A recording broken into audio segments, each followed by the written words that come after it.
H.O.P.E Advisory Board meeting. Glad everyone can be here. Is anybody having trouble online seeing me or hearing me? I want to make sure we get any issues out. Maybe feedback. In the room, we have, actually, can we go around just to make sure everybody's audio is good for folks who are virtual? My name is Julie Arena, I use she, her pronouns, and I am the H.O.P.E coordinator. Nancy Wise, Benton County Commissioner, she, her. Paul Felipe, Public Health Reporter. Joel Goodwin, Corvallis Police Department. Cindy Lowell, General Manager at First Alternative People. I'm Ty Anderson Huber. I'm the Lynn Health Equity Alliance Coordinator. Alice Carter, St. Olga Respite Care Association. And Alice, I would ask if you can speak as loud as possible. I'm sorry, I didn't hear that. Would you speak as loud as possible towards the owl for folks at home? Alice Carter, St. Olga Respite Care Association. How was that for folks at home? Could you hear everyone so far? Okay, great. Brigitte Olson, Housing Division Manager, City of Corvallis. Rebecca Taylor, Project Manager for the Coordinating Office, also Home Opportunity Planning Equity. Great. Well, thanks everybody tonight. We might have technical difficulties, so be patient with us as we navigate our first hybrid meeting. And we'll go ahead and get you kicked off and started. So give me just 1 second to screen share. Okay. That should work for folks here. And folks at home. And we have one more joining us here in the room. Catherine, come on down. We need another, oh, we do have a chair for you, okay. So welcome to your H.O.P.E meeting. Some virtual housekeeping. I'll go ahead and exit the screen and see if there are any people wanting to make a public comment. There aren't any in the room. And your agenda for today, roll call and approving your minutes, some community progress updates. Thank you for being here today, Ty, to be part of that. The consolidated plan feedback for the city of Corvallis. And then we will dive into your feedback as H.O.P.E board members on our draft strategic plan. So just reminding, it's okay, Cindy, that's okay. Reminding folks of the agreements of the culture. I think we still have some board members who helped put these words up on the board 3.5 years ago. But for anybody tuning in, the culture of the H.O.P.E board is inclusive and kind and curious and open-minded were the ones that got quite a bit of support. So keeping that tone. Public comment. I will stop screen sharing and see if we have any public comment. There are none in the room. I'll see you. I'm seeing none in the chat. Has anyone called in on the phone who wanted to make a public comment? Seeing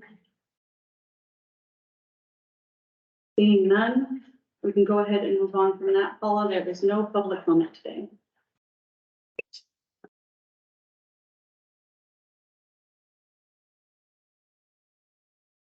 All right.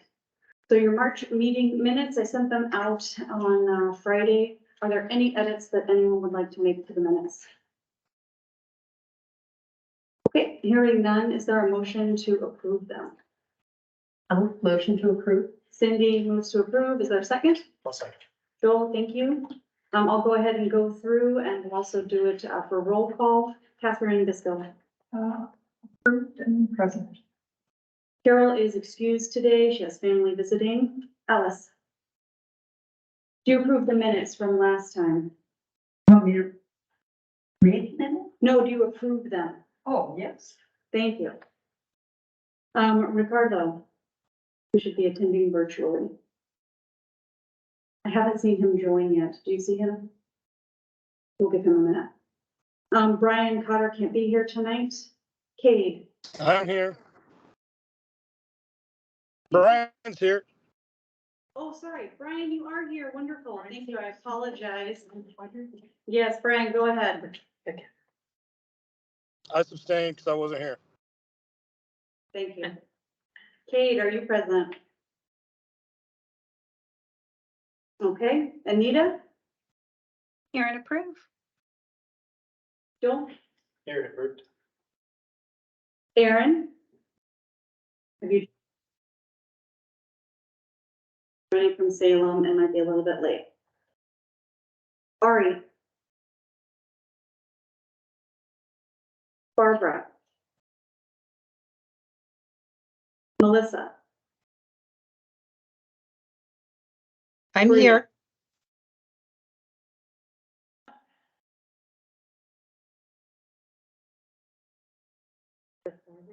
Who was that who just said I'm here? Oh, this is Melissa Zaborin. I joined a few minutes late. I'm here and I'm sorry I'm not in person. That's okay, I'm glad you're here and I hope your puppy gets well. Do you vote to approve the minutes from the March meeting? I do. Bria?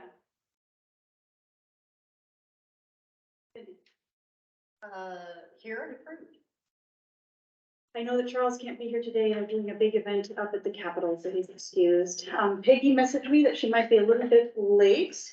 Peggy, have you joined yet? Huh. Peggy is saying there are a bunch of us here. They've all used the link on the H.O.P.E website. They are there, but not in here. We're gonna go ahead and stop screen sharing for just a second and make sure all of our H.O.P.E board members have the appropriate link. So give me just 1 second, folks. And thanks again for your patience.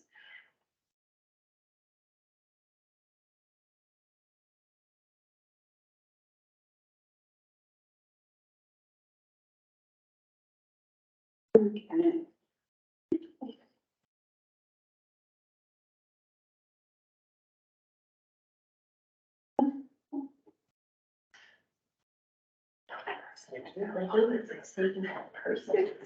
Nancy, you warned me. You said they're going to be, Yes, yeah, I do approve. I'll be right back. okay.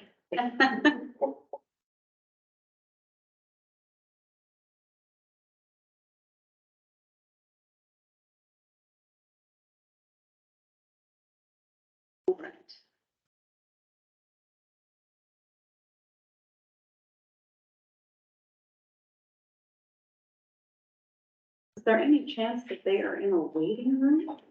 Really,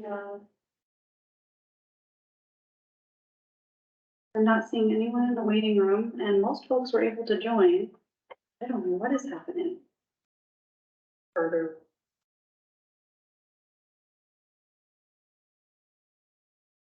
And the chat is showing up as well.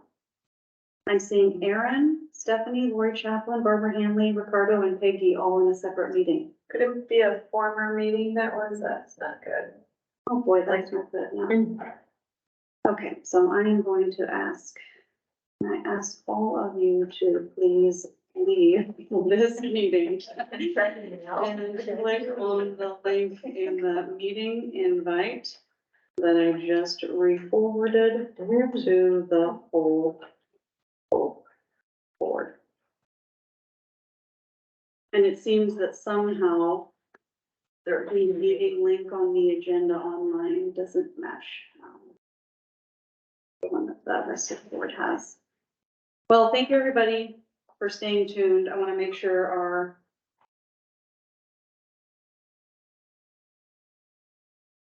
until Lori. Okay, more people. Here comes Barbara. Great. Yay! Is that you, Barbara?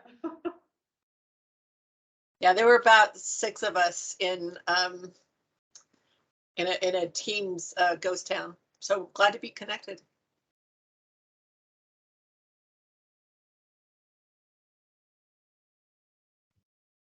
Julie, can't hear you.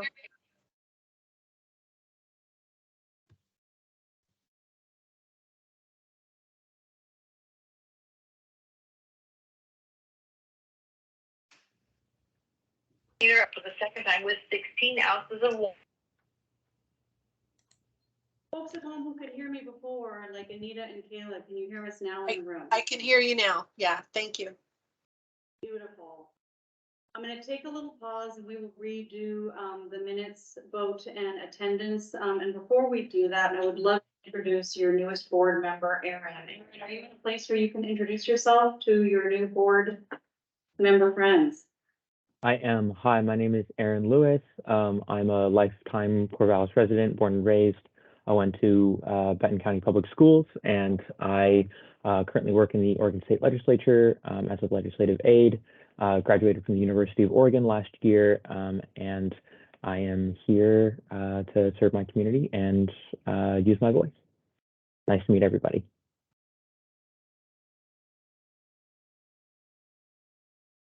Wonderful getting to talk with a board member.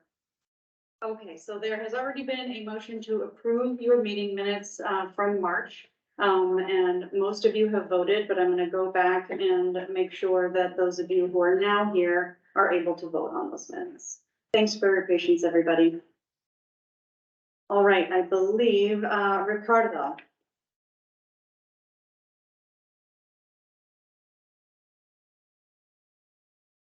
Ricardo, I can't hear you if you were trying to vote and say that you're here.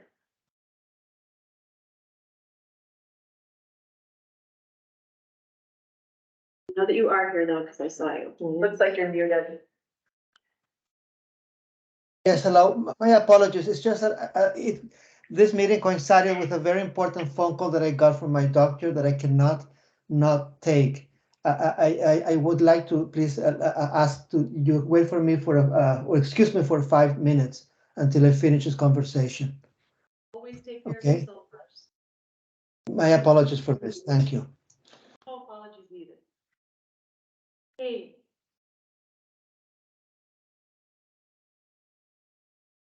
Okay, Erin, I know you are here and that you would be abstaining. Can you concur? I can, yes. Ari, Here and approve. Barbara, Here and approve. Melissa, we already called you. Bria. Cindy, we already called you. Charles is excused. Peggy. Here and approve. And Andrea is joining late. Alice held in first meeting. Chanel is also excused. She just emailed me something at work came up. I know that Nancy is here and she already verbally said that she approved the minutes. So your minutes are approved and pass. All right. So we've got a progress update. There are a couple that I'm going to share, but before I do that, we have a wonderful guest here today, if you're ready to go. And I pulled up just a few slides, so there's some visuals for folks because you put so much great work into this. So Keys for the People is what we're going to hear about today. And it was sponsored by CSC and the NAACP here locally, and then Benton Health Equity Alliance. And here to talk to you about it is Ty. Well, thank you for that. I was a little bit nervous that I didn't have any visuals. I'm a visual person, but I didn't put together anything, so I really appreciate that.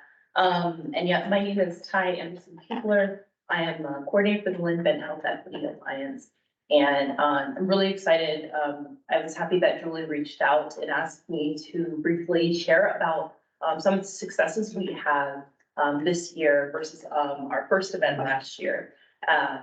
Also, it's kind of an opportunity for me to back up a little bit and kind of explain the origins, if you don't mind, of the festival and some of our goals moving forward now that we've had it more than once. It's really exciting for us. And so I want to start by, I have to kind of like talk about myself, which is not my favorite thing to do, but I couldn't have done last year or this year without the help of some really amazing people in our community and different individuals and organizations locally. But it started as, the idea for the festival started as just an idea that I had. And that was based on, there have been some really awesome individuals and organizations led and serving folks of color around the country who have been putting together these events where they're sharing information, education, and bringing resources to folks who have this marginalized groups who have historically been excluded from that kind of education. So, for example, around real estate, for example, something that, you know, we don't see a lot of folks of color in the real estate industry, and they bring folks together to teach them about real estate, also with like different lenders or whatever, like credit repair folks, all the resources that they need. A lot of times spaces like that. A lot of time the barrier is how much they cost. So they're in a lot of different industries, they've been trying to create these events just to have a space that's safe. A lot of times they are for everyone, like our housing event is for everyone. Those marginalized communities, just to build some more equity in our community. And so I had this idea to do this around housing, and I am also in the NAACP. I'm in a couple committees, in the Health and Wellness Committee as well as the Housing Committee. And so I shared this first in the Housing Committee, and the committee really loved the idea. We loved it collectively to just be able to have this space where we're educating folks about the resources in our community that not everyone know about or knows about, as well as like a place to acknowledge history and build community and just bring people together, centering historically excluded groups, but again, for everyone that attends the event. And so we wanted to do that. And so I'll also go back and say the event last year and this year, and we're course correcting and learning how to like market and advertise this and how to explain what it is. But the goal was to have, it's an NAACP event that is supported, last year was supported by the CSC, and this year CSC as well as the Benton Health Equity Alliance. And so in both organizations, we want to be able to, I always like to say people can advocate for themselves better than we can advocate for them. A lot of times communities, marginalized communities don't have the resources, and they don't have I want to say like capacity to do that, right? And the NAACP is volunteer based, and so they don't have the same capacity that Benton Health Equity Alliance as well as CSC does, as well as the resources to do that. And so going back to that first event where I was a member of and still am a member of the Housing Committee, but I also was on an employee of CSC. And at that time, I was the long title that Peggy allowed me to name myself as the Advocacy and Engagement Liaison for Communities of Color. And I was working across the agency, but positioned in housing. And so this was really, I thought I would pitch this idea to Dina and Peggy, and they both liked it. And so we just kind of went forward with that. I didn't exactly know what I was doing at that time, but we figured it out, and we had a really great event last May. Some of the things that we were able to asking my two colleagues that helped with this. So there is Jessica Groom, who is the chair of the Housing Committee at the NAACP, as well as Carla Garrett, who I'm not sure what her title is on CSC, but she served as our communications lead for this event. And so asking both of those, and as well as my own thoughts, some of the things that we improved upon, and I made notes so that I wouldn't, because I can talk about this for a long time, because I can listen. I'm really excited about it. But some of the things that we identified as far as improvement. So we had greater integration and collaboration of community partners, which was really nice. We found that from last year to this year, a lot more folks, being new in the community, or a new event in the community last year, there's a lot of work of getting folks to know what it is you're doing, to come out, all of that stuff. And so this year, people were really excited. Before we actually confirmed some dates, people were already asking through the year, like about the presentations we had, do we have recording, all of that stuff. So we got a lot more folks involved this year, and that's really helpful to have freedom. Kind of have a community-led event. We want the community, and particularly those marginalized, to folks of color, to steer this over time. And we had greater attendance. We did both last year and this year. We weren't able to record that, but we estimated about 200 people that we got at the event this year. And I was really, really thrilled for the presentations, and I failed to explain the format of the event, and I'll go back and do that so you understand what is offered there. But we did have presentations, and probably not very big rooms, probably this about half the size of this room, but we had on average, I think 25 to 30 people in the space at any given time. And that was really exciting, especially for the folks that came out to do presentations. We want people to feel like they've traveled to Corvallis to do this 50-minute presentation, and folks were really excited, and they really were. Would you mind sharing where it was? Yeah, sorry. So, and I also explained kind of the format before I move forward, so you can understand better the like comparison to last year. So it was center here in Corvallis. It's a really beautiful space. We reserved the entire building, and so like last year, this year we had a large room that was used for resource tables. So we had a lot of different community partners come out and have resource tables to share about what they have to offer and just get to know folks in the community. We also had the side rooms, like I said, we had presentations. This year we did it a little bit differently, but we had 4 presentations, 50 minutes. We were happy to, and this is one of the things we approved upon, is making it more accessible. We did hybrid presentations this year, and so we want to be able to do that in the future so that more folks can attend, even if they can't be there in person. After this year, we had a room where we had a film. It was on a loop. We had a schedule, but the film, it's called Priced Out, and it's specifically on gentrification in Portland. It's a 2018 film. It's really awesome. A little bit tough to watch, but we wanted to support local artists, and the director was really happy that we could show it both last year and this year. And then we have a little kids corner both years. Again, we know childcare is a barrier to get folks to come out and actually participate in things. And so because we don't have childcare, we at least have a little corner, and both last year and this year folks utilize that to like kind of do their thing while their kids had a safe place to play and they can keep an eye on them. So, and also both years we have music and catering, and it's free, everything's free. And but yeah, I think I lost my tracker, but this year was, like you said, got a lot more folks to come out. We're working on accessibility as well as around, we've learned a lot about how to share about the event and market it and share information particularly in Spanish, but I think that's going to be something we improve upon each year. We had interpretations in the case we needed them in each of the presentations.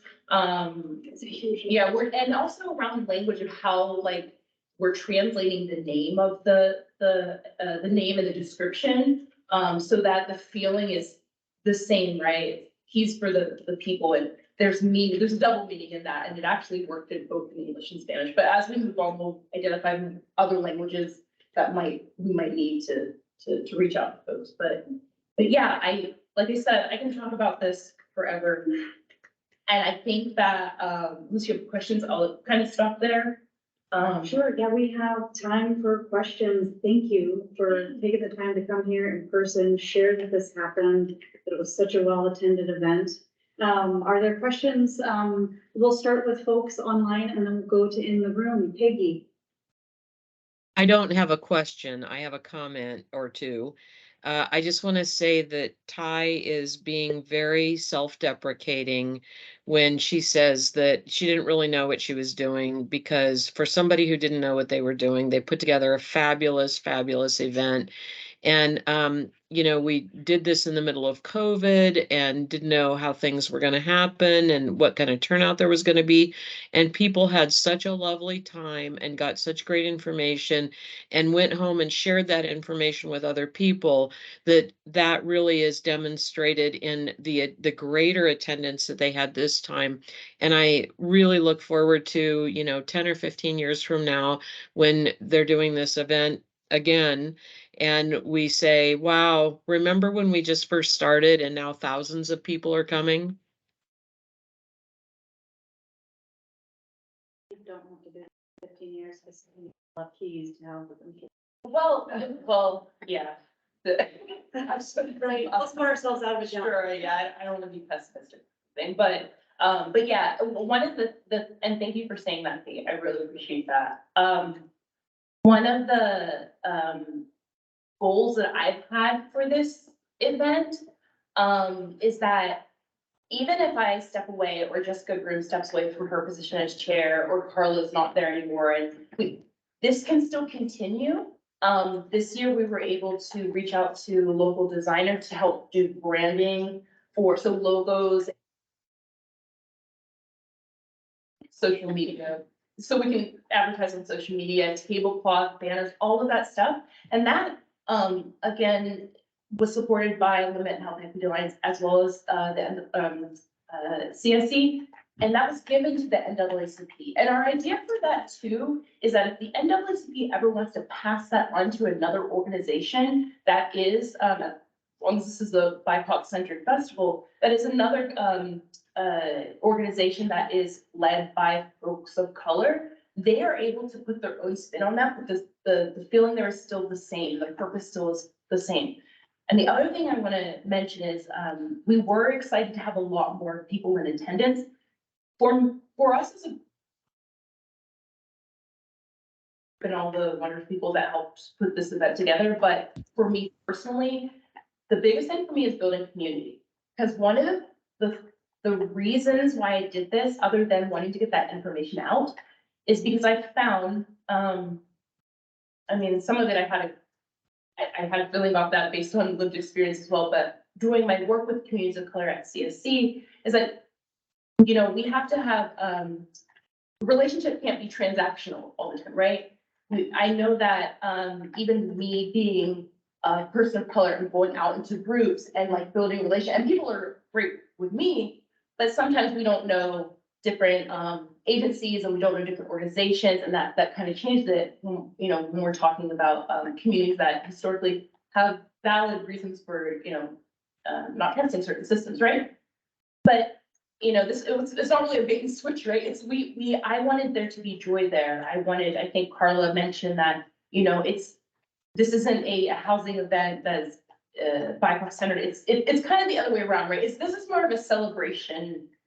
And then there's happens to be some resources and talking about historical context and all of that around how related to housing and all of that stuff. So I'm excited to say this year, like that's it's happening, the community, like cultivating that community, people being excited and being like, hey, and they're bringing their friends and that will build upon that. And that was always really the big part of it for me. So I'm happy that we got to do that. I'm so thrilled we did this. Thank you. Other questions from folks in the virtual meeting? Peggy, I still see your hand up, but I'm guessing it's from your last comment. Any other H.O.P.E board members with questions? I'm not seeing any. How about here in the room? Questions, thoughts, comments? I got the opportunity to be there and it was fabulous and it filled my soul and just, it was the most beautiful day in the springtime, right? And yet people gathered inside, indoors and built community. And that says a lot about how you were able to bring everybody together. Because it was like really 85 degrees. It was like, I want it to rain so everybody will go. But people still left because of everything they're doing. So well done. Thank you so much. I really appreciate it. I'm really happy that you guys. I was scared of the world last year with COVID, so I stayed away. That's fair. But this year I came out and it was great.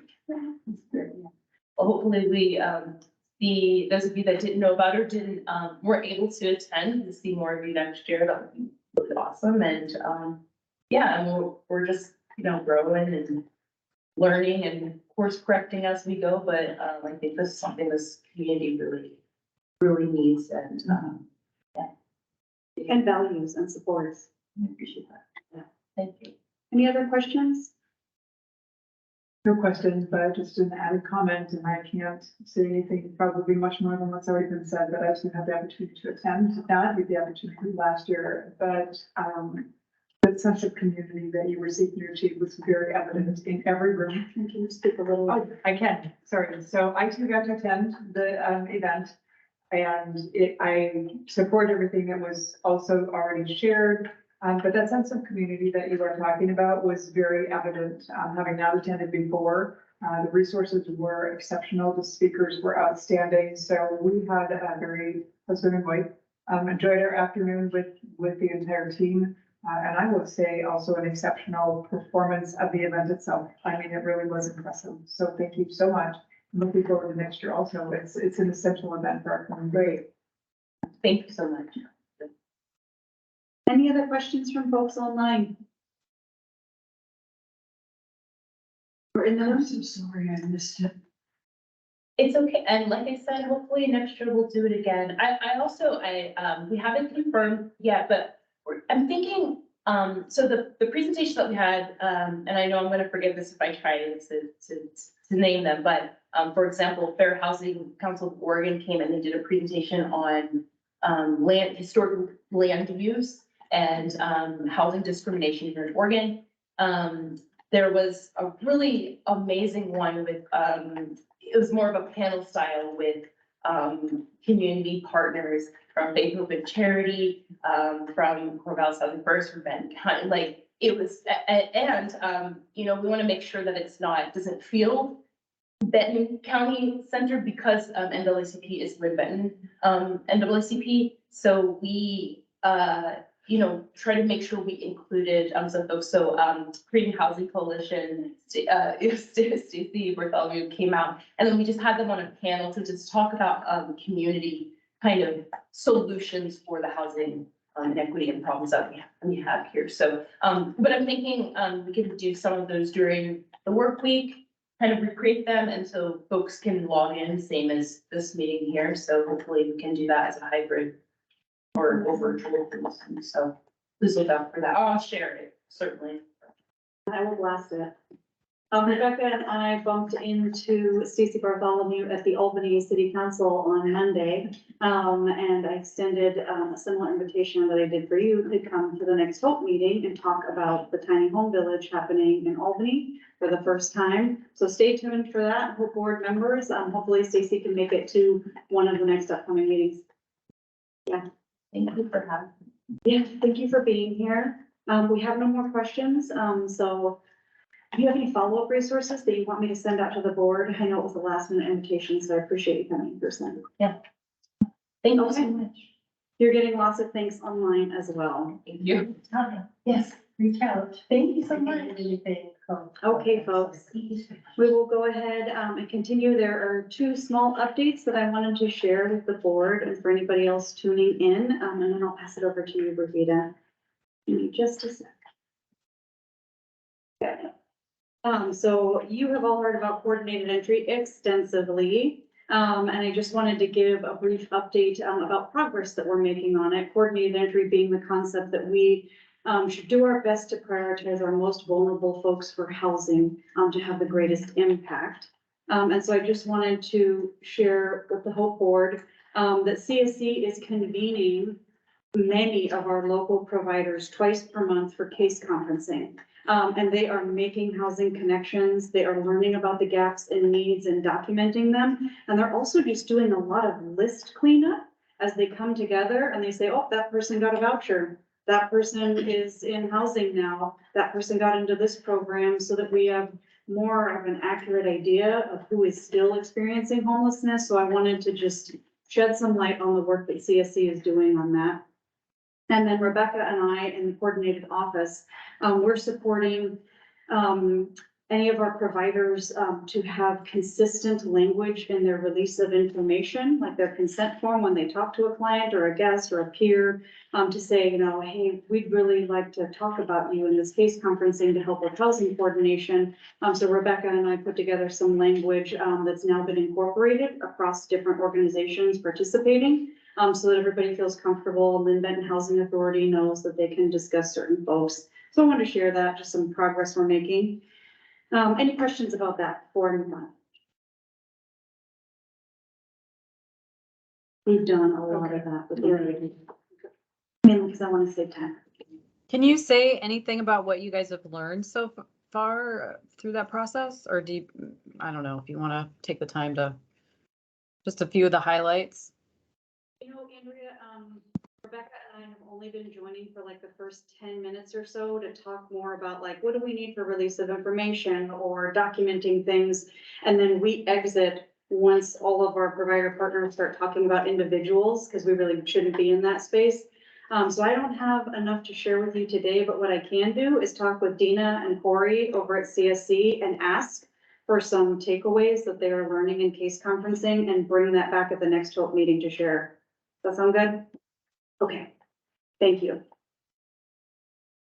The next update is about communications. Rebecca and I are on the road show, going all over Benton County, doing outreach, asking questions, listening, and we got invited by Mayor Johnson to go out to Albany City Council. So we went on Monday with Kayla and Dina from CSC, and it was wonderful. And we learned about crisis response that they're doing in Lane County and different partnerships with Albany Police Department. So we learned some, we felt really comfortable there. There were great questions. It was a just really well received sharing of information. Did you want to add anything to that? I just think it was really neat to that and the opportunity now that they have the multi-agency council that they're forming under their emergency declaration, the opportunity to kind of have that tri-county, support across the level as far as infrastructure that they're coordinating. So it's exciting to have partners in the topics and learn from each other. Yes, I agree. We also have been tagging along for the community health assessment work events in Monroe. And then last night we drove out to LC. Rebecca and I have gotten lots of great road time together to talk. And we were in LC last night and it was really well attended. Matt Gillespie from our Healthy Communities team pounded the pavement out there and the dirt, and he put up flyers, and there were just wonderful community partners out there in LC that gave robust feedback, and we got to hear it, and we got to give our cards as well and say we'd love to follow up and learn more about what the needs are out here on the topic of housing. So wanted to share that with the H.O.P.E board. The next up we have Brigida, so I will stop screen sharing and pass the floor to you. Oh, Brigida, I'm sorry. Are there any questions from H.O.P.E board members about those two other updates?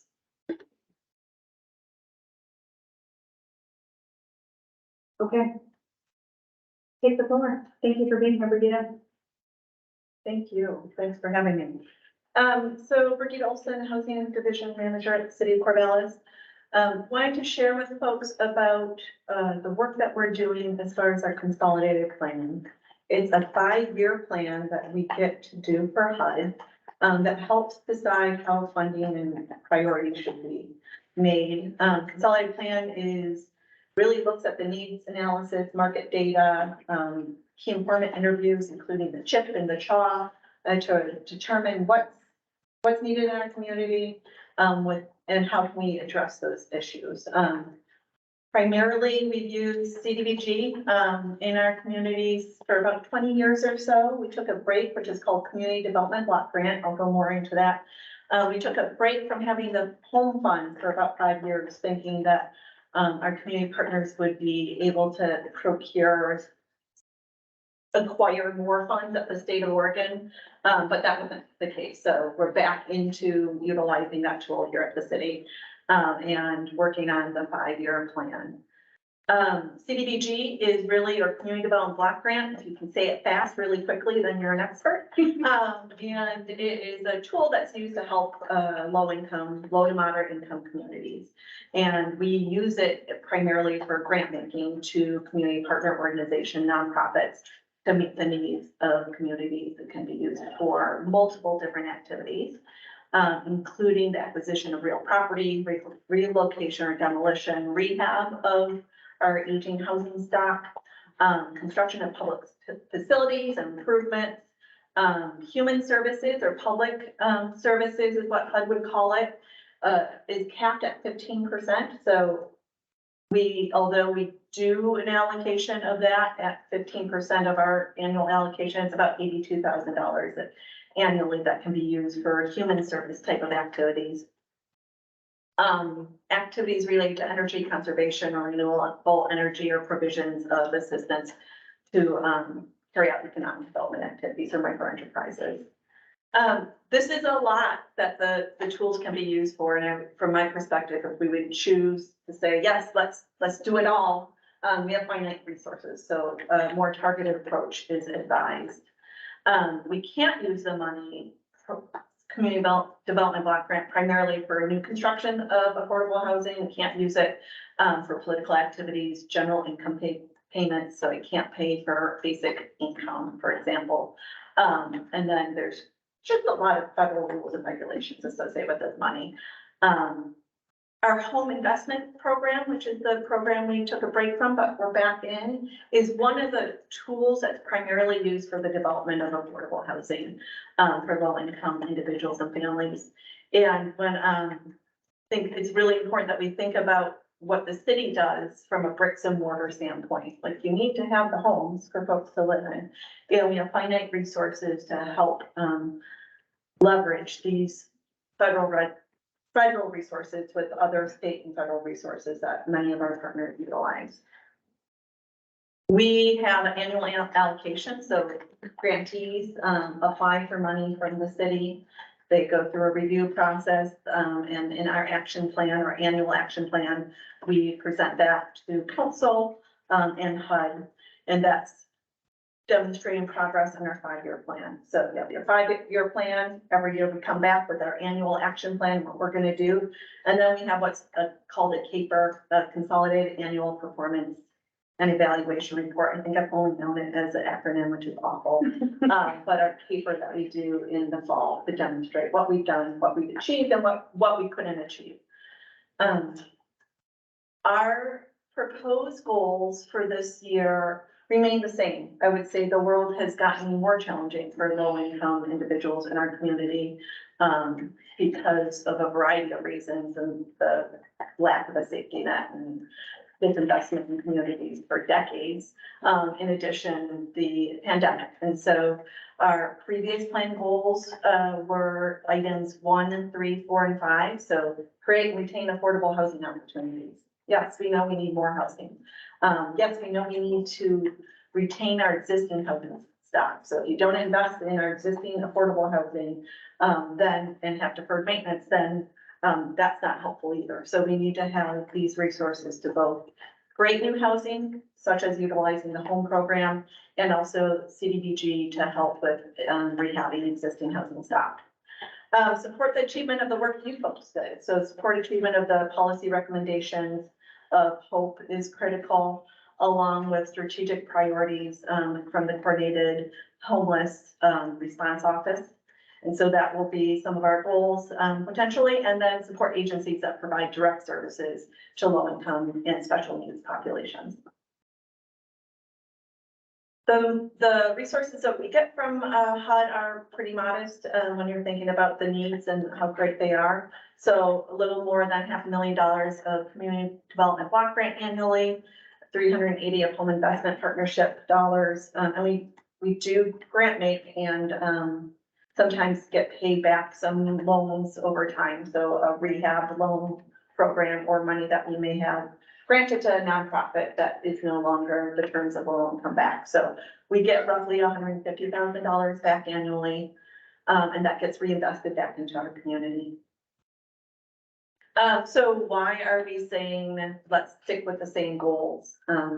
This is probably not new at all, new information to you folks, but we know that homelessness has increased in our community. Point in time is an imperfect way to measure houselessness in our community, and it's the measurement tool we currently have. You'll see that 2001 it's blank. That's because we're at the height of the pandemic and a count did not take place during that period of time. I would also add 2022 when the PIT count or point in time count happened. It was in January during the Omicron surge. So these numbers are not accurate. We know they're higher. And this is the information that gets reported to HUD. So it's a starting point. Information just regarding our rent burden households by housing tenure. So these are, I haven't put the new consolidated plan or the draft information in this nice graphic yet. But we know that households that pay more than 50% of their income are severely cost burdened. They don't have the choices to necessarily choose between a roof over their head, food in their belly, getting medicine, childcare, et cetera. And so our last point in time period was, the data was done in 1819, looking at 4,495 severely burdened renters. And Peter, that's more than 50% of Correct. income. Severely, yeah. Rent burden is over 30% or over. Okay. And then 840 for home ownership. Our data, I apologize, our data is, not going. Okay, our data is, from 2015 to 2019. Nothing happened in between that time period, like a pandemic and other things. So this is the information we can get from HUD at this point in time. So imperfect, but more updated than our previous plan. And what it shows is we've seen an increase in rent burden households for renters. And there's actually been a decrease from 2000 during this time period for rent burden for homeowners. You know, if I had a magic wand and could do the data today, I would imagine that's quite different since 2020. And then this is just a graph about housing units permanent versus needed since 2016. We know our existing units are in gray. The red line is need to meet commuter demand. Now that's assuming that commuters actually want to come here, and not every commuter wants to live in Corvallis. I completely recognize that. And then newly permitted units there. And then our housing stock, we got some old housing, historic, I would say, which I'm almost called. And that means that when you have aging housing stock, you often can have deferred maintenance. You can also have lead based paint and other things in the housing stock that needs to be tended to in a different, sometimes a more costly manner from a rehabilitation standpoint. And with that, just wanted to give you updates about our time frame. So we're frantically working on the plan, and we'll be putting it out for public comment in June 17th. It will be up on our website, and then it will go before council July 17th, council meeting. And so I will stop there. I know. Can you stop screen sharing, Brigitte, so I can see everybody a little better? Thank you. We'll start within the room first. Do you want feedback on those areas or just questions? Questions, feedback, certainly, yeah. Any folks in the room have questions or feedback? It was very thorough. One clarifying question, the household number of households, is that like the head of the household is numbered, or is it like the full size of each household, like each person living there is counted? It talks about like different residents that are living at certain rent burdens. Household, it's like a unit. Okay, Measuring it based It's on. not like, so 6 people living in a rent burden, that is just one. Yeah, I mean, HUD has a lot of different definitions of how you define a household, but yeah. 4,000 times by members of the family might be an accurate representation of how many people are affected. How is student population accounted for in that? They're counted, census data, says that you measure where people live by the biggest chunk of time that they spend in a certain area. And so, our census data includes our student population. Now, does that mean all students fill out a census form and X, Y, and Z? Not necessarily. And I believe ACS is, American Community Survey is also done that way. Any questions from folks joining virtually? Or feedback? Any concerns about the goals?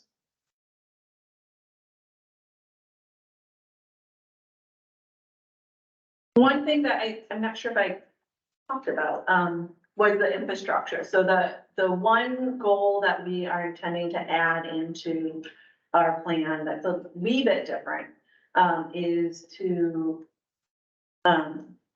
permit infrastructure that's adjacent to affordable housing development or infrastructure in low, moderate income neighborhood. The reason being is that it's really costly to build housing. Affordable housing is even more costly because of some of the compliance things and how much time it takes to secure other and leverage other dollars. So, having a resource that could pay for a road that might be adjacent to a property, but having a separate, project could be, very beneficial. These, resources aren't meant to just go off and do one thing in general, particularly when we're talking about utilizing this resource for the development of affordable housing. It's really to leverage other resources. So going to Oregon Housing and Community Services and being able to apply for tax credits or, other state dollars that might be out there. And show that there's a local match. Does the city have any property where new construction could happen? That's one part. And the other thing is that I saw that the block grant cannot be used for new construction. Is that correct? Generally, yes, the block grant can't be used for new construction for community development block grant. Generally, home fund can, and so home dollars for affordable housing. The city does not own any land that can be used. Once upon a time we did, and we had land, and then, that was granted to the Willamette Neighborhood Housing in Denver, which now is where some affordable housing is. I was wondering if you had heard the NPR report on Austin, Texas, and what they did with the campers and the tiny house occupants. They closed it down and created permanent housing, but they have land, which you don't have. We don't have. We don't have land. But they did find out that, with permanent housing given to homeless people, that addictions dropped, that there was more stability in terms of their health and their goals and their ability to work. So, it's an amazing program, but I wish we had the property to put it to use. It'd be great. I do too.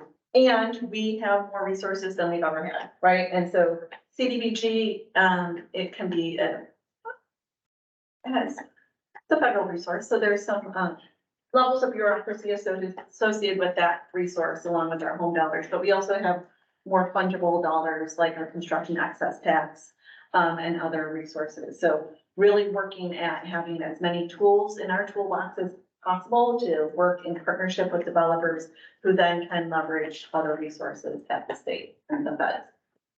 Catherine, so just a clarification, are these for in current city limits, in urban growth boundary of Corvallis, or in the greater region, including some of our Benton County potential properties? City of Corvallis. So within we current. get the dollars from HUD as an entitlement community for the city of Corvallis. Certainly very open, city of Corvallis is very open to talking to our partners at the county and seeing ways that we can help and create more leverage dollars that would be at the state of Oregon. So the state holds on to community development block grant and home funds from HUD when you're not a really big or big city. Not that we're really big, but so Monroe, LC, Willamette can work in partnership with municipalities to apply for funding at the state of Oregon from the federal government. Need a Venn diagram. Cindy will be the last question and then I have to move on. Mention the construction access tax. Can you explain what is that? So that's a tax that's put on for residential and commercial development. That tax is then put into a loan fund that is then allocated out to organizations to help leverage other Okay, resources. so that's a piece of. It's a different, yes, so yeah, you got to help pay for some Yes, of that we did. during your rehab. And that money has really been able to help leverage millions of dollars in our community. We have been able to allocate $500,000 on Wake Robin and Third Street for the Annex Group, which is Union Pacific, 175 units or 174 units of affordable housing. Another 60 units in South Corvallis. That's $400 or $400,000 of CET, and I can share that at a later time, but it's, again, as many tools in our toolbox. It's not all resources are gonna work well with certain developments, and so being able to have either property tax exemptions or CPT or CDBG or home, and then working in partnership with our developers to make this happen. Thanks for having me. Of course. Thank you for coming and being here. We are going to transition to talking about the draft strategic plan. If anybody needs to stand up, or step outside or take a stretch before we talk about this, please feel free to do that. I'm going to pull up the strategic plan to make sure that I can share it with you all. Give me just one sec, folks. No. It closed out when I went into that meeting, of course. And for those in the room, I'm gonna pull it up here.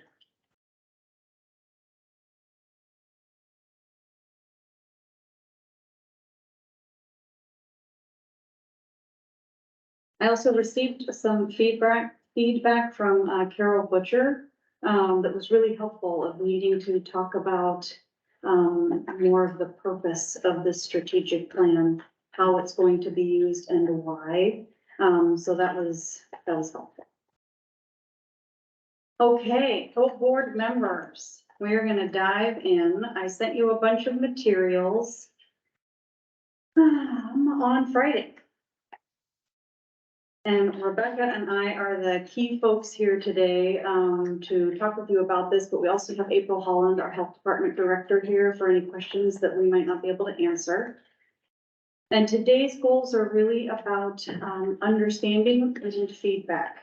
We have some board members who are part of writing the recommendations or part of writing the update to the 10-year plan. We have some board members who have joined recently or in the past year. So all of those perspectives are really helpful. So we're going to talk a bit about the work and the history that got us where we are today in Benton County. So it's not as if we're just starting anew. There's lots of foundations, including the whole policy recommendations and how they are integrated into the strategic plan.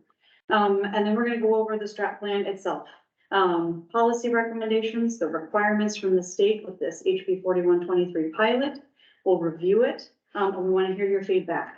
That didn't make sense, or how did you get there? Why is it arranged like this? Does that really go under that?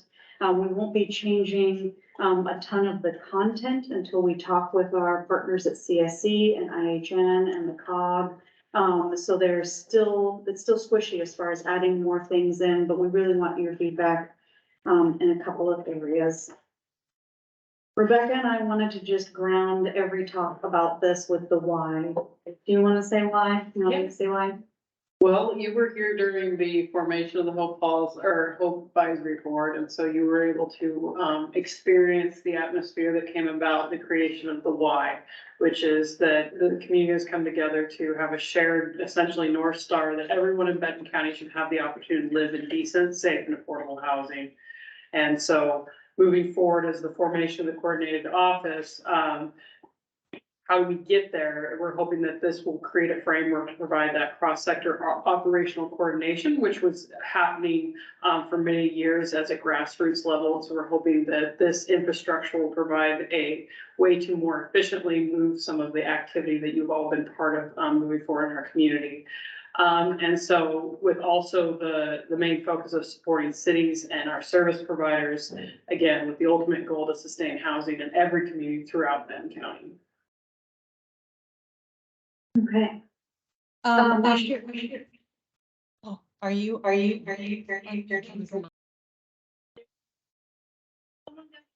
Apologies, folks. It happens. This community progress timeline, Rebecca put together and we shared it in the March H.O.P.E meeting. We wanted to share it again, just to say, we're at this point in time in the red. And this strategic plan, has multiple layers that are built on the foundations of the update to the plan and the H.O.P.E recommendations and this pilot work that we're doing now. So I want to reference that, and really give credit to the decades of work that have gone into this topic. And the strategic plan that we're working on now really has a couple of main goals. But what we want to achieve today with you all is feedback on, are we communicating that effectively? Is it making sense that this is going to communicate our local work to the state and what we're doing? To have it guide our staff work to implement policy recommendations and serve as a community roadmap for all of the different work that's going on across the community. Even if we're not actually touching that work, we still want to communicate that it's happening. And so I wanted to talk about the update to the 10-year plan, because a ton of work went into that. In it, you all recommended advancing priority policy recommendations, and it led to the creation of the H.O.P.E board as a body that was going to do policy recommendations to the city and the county. And it identified strategic priorities really across the whole spectrum of housing, broad intervention areas. And it was based on research and best practices in the field, saying that this is how we reduce homelessness. But it was like the whole universe of what needed to happen. And that's a lot. You can't just do that in one step. And so Benton County and the city of Corvallis said, well, let's have the H.O.P.E board focus, not on the entire universe, but looking at our local data, looking at what kind of system we need, engaging everybody. Let's prioritize by vulnerability, safety, and racial and ethnic justice. And so that led to the H.O.P.E policy recommendations, which are really a focused end of the housing spectrum for people who are experiencing homelessness right now, crisis response, a resource center, sheltering, permanent supported housing. And that isn't the whole universe of work that's happening on this. Now we have our strategic plan requirements for the state. They provided funding for added capacity with project management, grant writing and research, communications. And they want to make sure we're doing certain things like funding, streamlining best practices, racial disparities elimination, and pathways to permanent supported housing. But again, these are wonderful. We're working on them, but there's also a lot of work happening in prevention and access going on at the COG and with IHN that doesn't fit under these 5 pillars from the state. And so in March, when we came to you, we provided this sort of matrix of our House Bill 4123 has these 5 areas. We're working on the H.O.P.E recommendations across all of them, so we think we'll organize it this way. But as we started writing it and talking with community partners, we realized it needed to have different titles so that we could include the work that everyone is doing. So we're organizing our 5-year strategic plan with the same broad priority areas as the update to the 10-year plan for some really specific reasons that came about as we talked with community partners. Our strategic priorities in this are not just the work we're doing. It needs to be inclusive and relevant for community partners working on urban and rural solutions. That might not be about chronic homelessness. It might be a lot more about prevention. We want to show alignment across all of the community work for that collective impact. We want it to be a community roadmap of all the work beyond the H.O.P.E recommendations implementation and beyond those House Bill requirements. And we also want to hold space in this strategic plan for countywide and even regional approaches as we start to talk more with Lincoln and Lynn County, or even our 8 pilot communities that are doing work beyond the borders of Benton County. So let me pause there and ask, are there questions about that approach and why we are organizing the strategic plan in that way? And I will stop screen sharing to see if there's questions about the story that I just told. Folks online? Anyone in the room? Yeah, Catherine. So I really appreciate this approach. It's a little non-traditional for a strategic plan, but what it really does is it brings that messaging and communication you're talking about to one location. in coordination with the partners and the work that's being done by H.O.P.E and Benton County and the city of Corvallis as prevailing partners in this space. We really are encompassing everything that's going on, and it gives us a better picture, not only what's being accomplished, but how to respond to gaps that are in that space. So I appreciate what you put together for this concept and definitely support it. It brings a lot of value to this space. Thanks, Catherine. And it is a bit unique. Typically, an organizational strategic plan is more about what are we doing as an organization. But our role as a coordinated homeless response office is to coordinate across organizations and an entire spectrum of solutions on housing and homelessness. So it is a unique plan in that it's not just ours, it's our whole communities. Questions from folks online, in particular the folks who wrote the update to the 10-year plan. Do you have any feedback?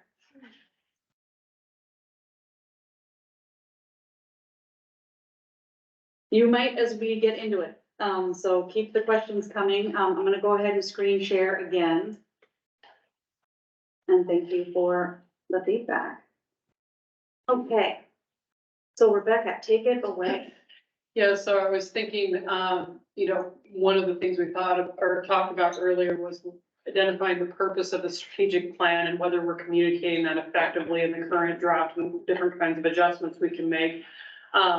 Knowing that specifically that the strategic plan has multiple different purposes in our community, but one primary one is to inform the work of the office, specifically the work that Julie and I and our grant researcher writer Libby do to support the work throughout the community. So specifically identifying, you know, how we're providing these key components to the work. And so going back to kind of how we knew that there needed to be some overarching priorities that could capture the work that our office does and beyond the policy recommendations and the requirements of House Bill 4123 to identify specifically that leadership structure and support.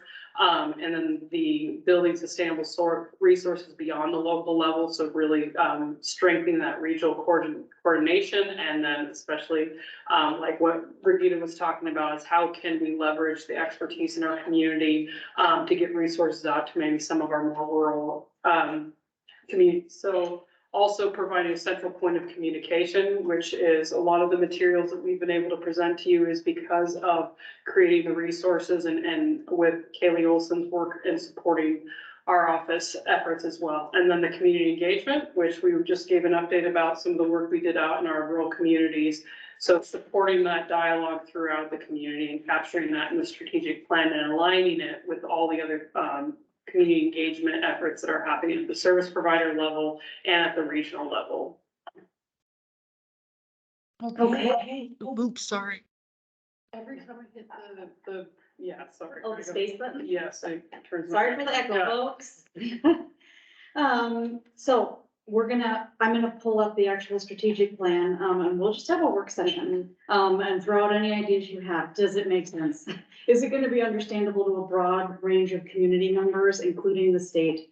So I'll stop screen sharing. And folks online, you should have a draft of the strategic plan that I sent out on Friday. Peggy, you have a question? Once again, just a comment, Julie. So Julie and Rebecca and to the entire Hope group, I just want to say, you know, this is such great work that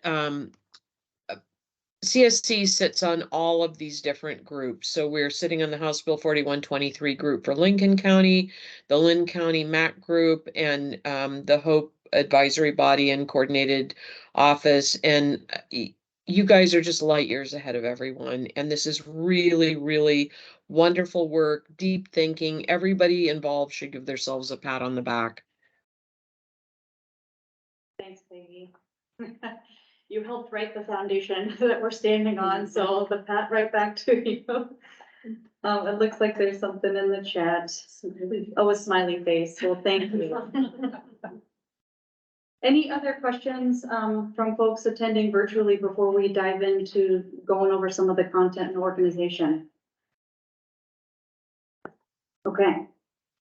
I'll go ahead and screen share. Hope board members should already have this, but for folks who are tuning in, This is a draft. Please be kind.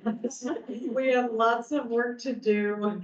And just a caveat, this is going to change and the action items we put in are gonna change after we get more feedback from our city partners. From CSC, they're working on their strategic plan right now.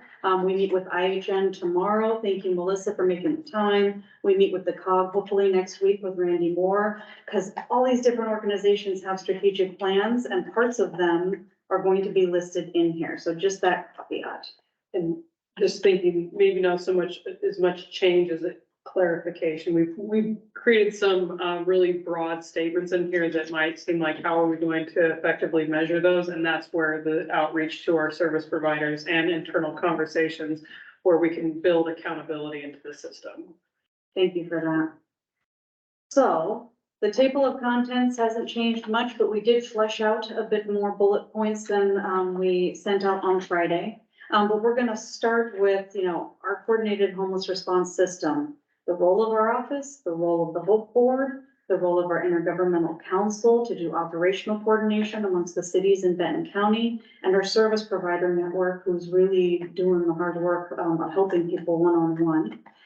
We had placeholders for the guiding principles, values, and resources of the coordinated office. It's all stuff that you already all are very familiar with, the H.O.P.E bylaws, the 2040 vision, and then also the requirements of the pilot. And then the organization and the purpose of the strategic plan, community roadmap, work and resource prioritization, accountability and stewardship of public funds, and our strategic priorities, and we'll get down to that. And then we dive into the actual strategic plan, organized by these 6 priority areas: community and organizational systems and policy change, comprehensive care coordination, prevention, street outreach and rapid response, housing, and community engagement, inclusion, and neighborhood belonging. So I'm gonna dive into some of the content, and is this too small for folks in the room? How about folks online? A little bit bigger? Okay. Yeah, it's pretty. We will increase the font size before printing. So this is a narrative that we shared with you all. These are placeholders. Thank you for your patience in knowing that this is a draft. The organization and the purpose, this is really what we've shared already. Is there anything else we're missing in here as far as how we're organizing it or the purpose that it plays that needs to be communicated to local folks? And I did get some great feedback from Carol Butcher on what to add in here to explain. I'm thinking let's take this to the Willamette Criminal Justice Council. Do we need to explain any more about what this does? I think if it's gonna be shared out publicly, something that's more of a summation rather than the entire document in terms of, Executive summary? here's the basics. If you want to learn a bit more about these pieces, here's where you go to look for it, rather than trying to sort of wade through 15 pages to figure out what's going on. That is great feedback. And once Kaylee came on board, our communications coordinator, she took the 17-page, very robust H.O.P.E recommendations document with everything and put it into a 2-pager of here's the takeaways, the policies, and if you want more information. So that's great feedback, Joel. Other folks in the room? How about online? Anything else that needs to be put here to articulate the purpose of this plan? Okay, I will go ahead and move on. Rebecca put together these wonderful charts. So that, and this might even become an appendix as opposed to part of this, but really wanting to show the state and our local partners. Local partners, these are the policy recommendations that are being worked on underneath this header. And for the state, these are the House Bill 4123 requirements that are being worked on under this header. Almost like an executive summary as far as what bullet points are you hitting under this that we want to make sure are included. Same with comprehensive care coordination, the recommendations and the requirements. Prevention, same there. Street outreach, housing, community engagement, inclusion, and neighborhood belonging. And then we dive into the narrative and the action items under all those topic areas. Anything not making sense so far? Or like, why'd you put that there? Would it make sense to list all of the recommendations in one place? And then say, here are the requirements that these meet? So then you're not saying, okay, here's number 2, number 6, number 8. You know, from the get-go, here are all the recommendations, and then they fit in these places. That's a great idea, Joel. We can play around with what that would look like of just recommendations, meeting everything here. If that's something that this is gonna lean on, you know, in terms of here's direction that you come up with and how it's gonna fit. Just to make sure that folks understand, this isn't just, we're randomly picking things, here's a list, a comprehensive list of everything that H.O.P.E advisory came up with. And now we're gonna show where these fit in to this plan. That's great feedback. I will stop screen sharing for a second to see if there are folks virtually. Do you have thoughts about that before we dig into action items? Yes, I have a question. And I'm sorry if I missed it in reviewing this, is there anything in the document that will explain to people what HB 4123 is? Good call, Cindy. Yeah, I mean, so, because the public, you know, HB, what is that? Where do I find out? Why do I care?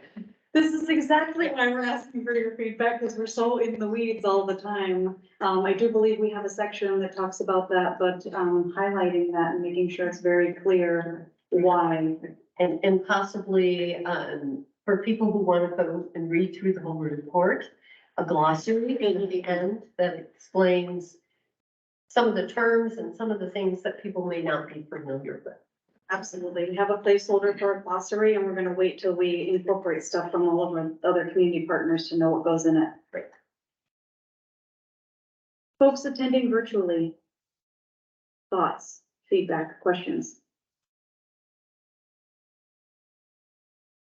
April, do you have anything to add? You have been a part of this team and explaining it and putting it together. Did I miss anything? No, hi everyone. You didn't miss anything. I really like all of the feedback that I'm hearing from folks. I love the idea of a matrix or some sort of appendix that illustrates all the alignment at a glance. Yeah, so thanks so much for all the feedback. Thanks, April. Okay, I'll go ahead and share again. That's a perfect title for the matrix, alignment at a glance. Alignment at a glance, April, you coined it. That is what we will title the matrix.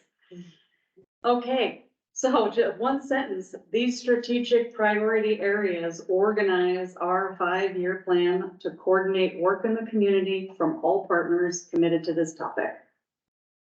I did my best to go in and just kind of make it less legalese and a bit more just plain speaking, and I know there's areas of improvement on that. But we also wanted to list under this community and organizational systems and policy change, how the coordinated office is going to facilitate some of this with improved coordination, cooperation and knowledge sharing, collaboration, and strengthening those cross-sector relationships. And then here, Joel, you know, if we have a listing somewhere that says all the H.O.P.E recommendations that are being worked on, we also had put under here the foundational policy recommendations and the actions below align with these following recommendations under this one. Is it redundant to put it again here? Or do you think it's helpful to reinforce, here are the ones being worked on? Well, I think just in one place, and you know, if it's the appendix or the at a glance section or whatever it might be, you know, just say, here are all the recommendations. So that when people are going through, they say, okay, here's 1, 2, 4, and 12, you know. I never saw number 8 mentioned. I wonder what 8 is, or whatever it might be. Or number 4 is mentioned over and over again. How does that stack up against the other ones? I want to look at all of them in the same place. So leaving it here and then having also a matrix. Okay. Thanks. So I'll scroll down now.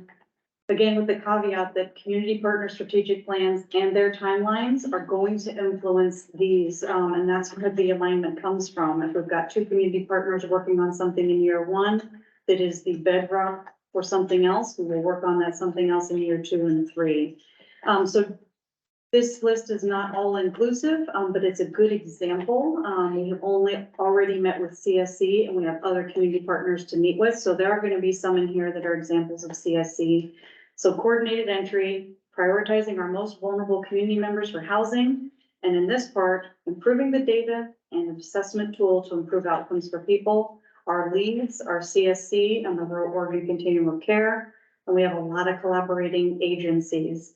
The timeline has already started because we started that work in 2022. We're working on it still, and I'm putting a plus there because the work will take the time that it takes. We don't have an end year. And then the IHN ones are going to change. We meet with Melissa's team tomorrow, but this is an example. The IHN Research Institute, IHRI, with Samaritan, OSU, and CSC, they're doing research on the needs of folks experiencing homelessness. So all three of them are leads. It started in 2022 and it's going to be determined. And then one example of just our coordinated office work is that grant research and writing for funding opportunities internally at Benton County and externally with community partners. We are the lead on that. I'm not listing collaborating agencies because it's pretty much the whole community that we're convening or working. And Libby started in 2022 and that'll be ongoing.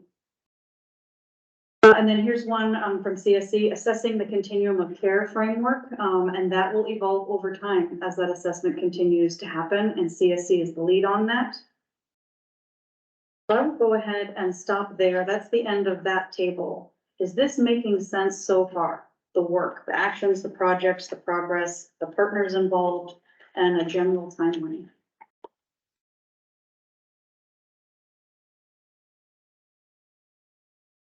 Folks online. Is there anything missing from the explanation?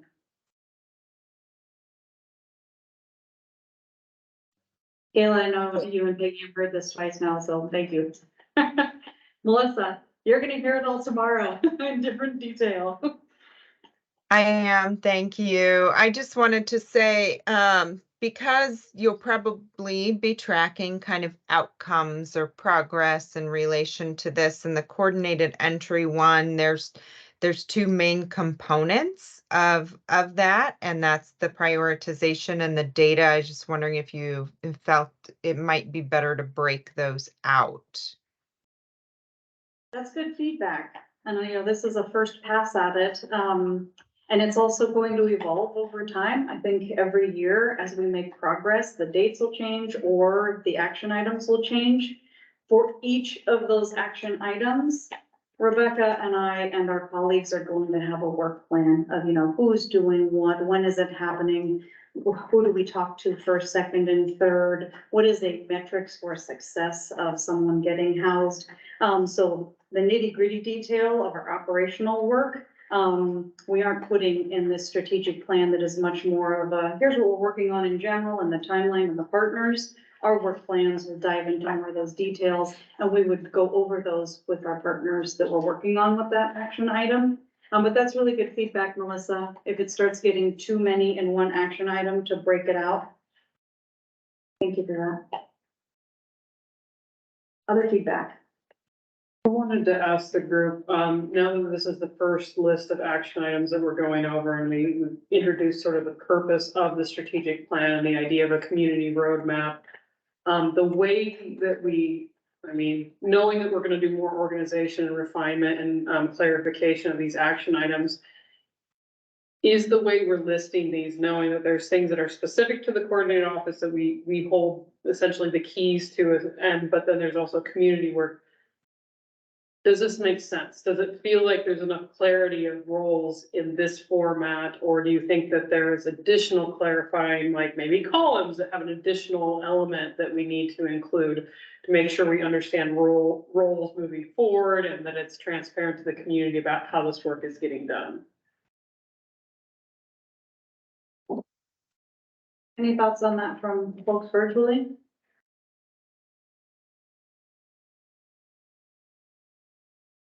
Okay, oh yay, Barbara, go for it. Yeah, thank you, Rebecca. The only thing that came to mind is I think we do need to add something, and I didn't see this, and I apologize if I overlooked it, that directs the community on how they can give input, and that would be through the Hope Board meetings. That is great feedback, Barbara. In the beginning, we talk about the roles and the Hope Board is there, but I do think for like general folks in the community, like, well, I'm not so sure about that, or I'm doing work on that at St. Olga's, and, you know, let's list that there so everybody knows about it. That's really good feedback. Okay. I'll move on to the next section.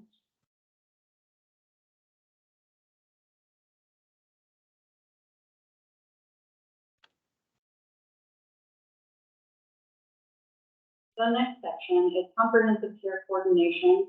We put a bit in here about, you know, why, just basic coordination of care helps us prioritize our highest need populations and better help people.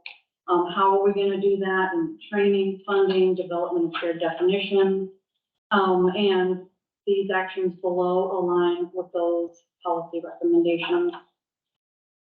Okay, let's see here.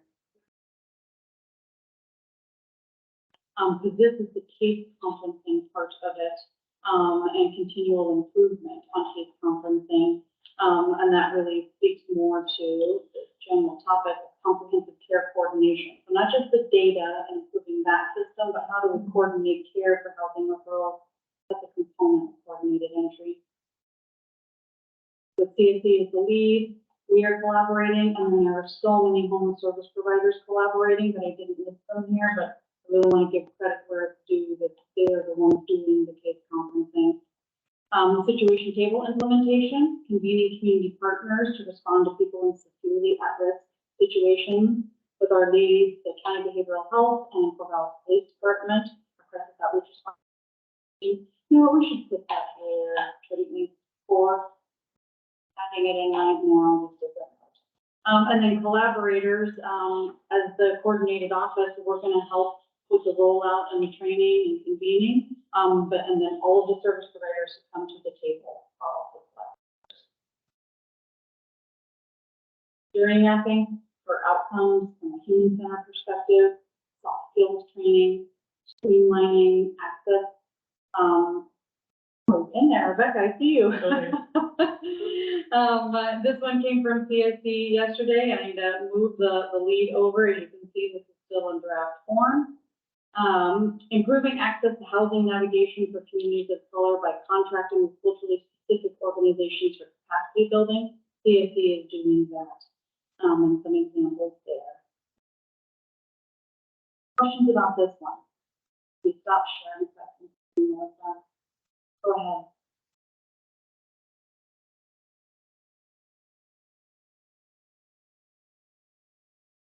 Melissa, I can't hear you if you are talking.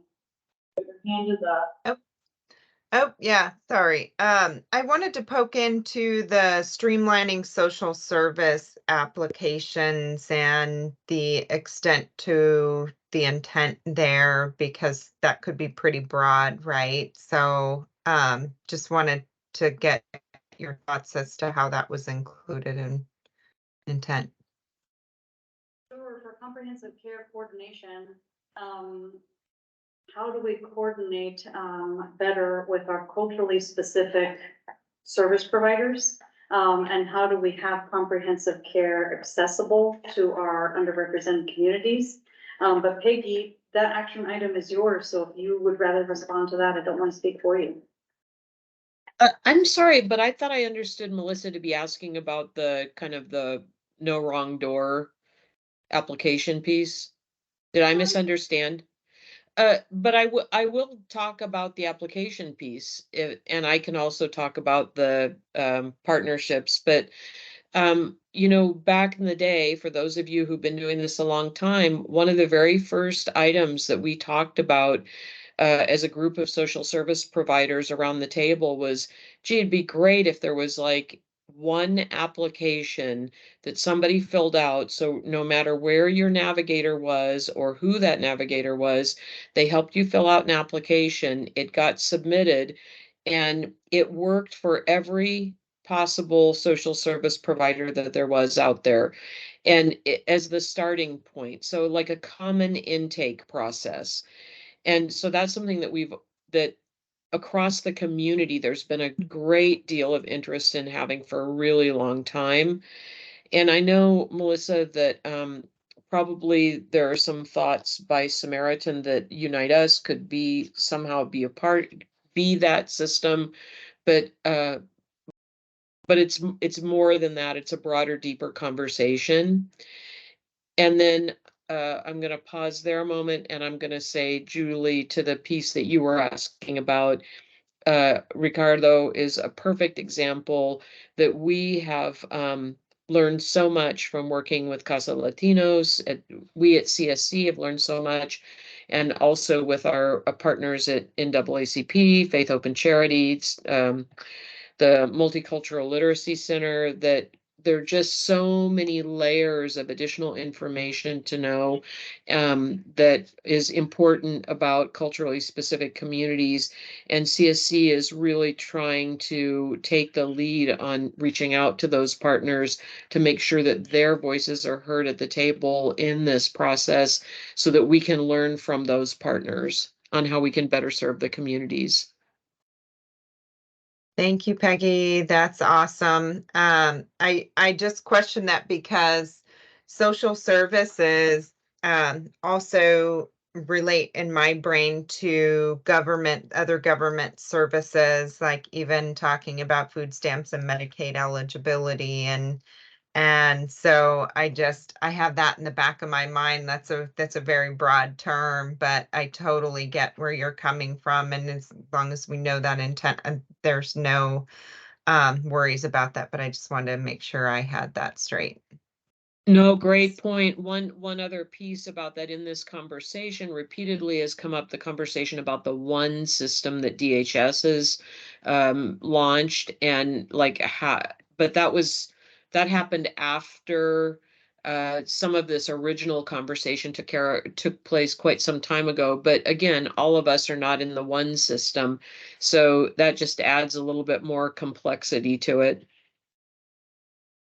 Yeah, we're never going to get any of that government stuff to conform or be streamlined enough to help us all. But yeah, thank you.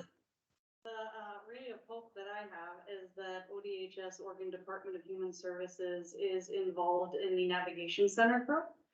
So Malik Burke and Tammy Martin have been involved in the one-stop shop resource center conversation that's been happening for over a year and a half. And they had ODHS folks on site when Rebecca and I toured the Nav Center up in Salem to see what it looked like.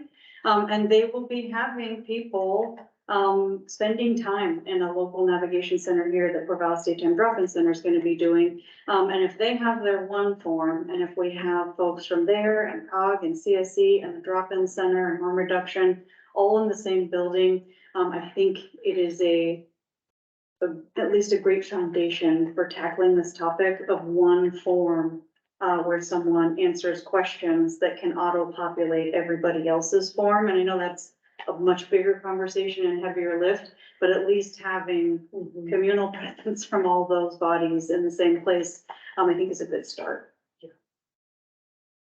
Other feedback or questions on the organization? I think, how do we measure success? And we're not gonna know it for every activity, but I'm gonna pick on Joel in the situation table for a second.